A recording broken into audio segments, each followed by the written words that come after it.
Divide 254 by 5 in a long division method.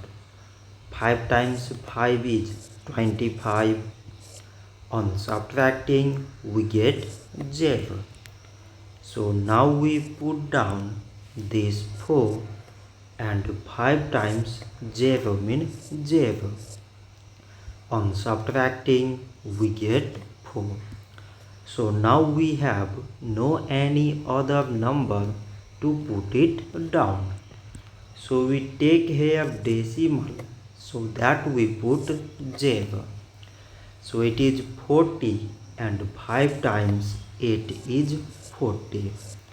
On subtracting we get 0. So 254 divided by 5 is 50 decimal 8.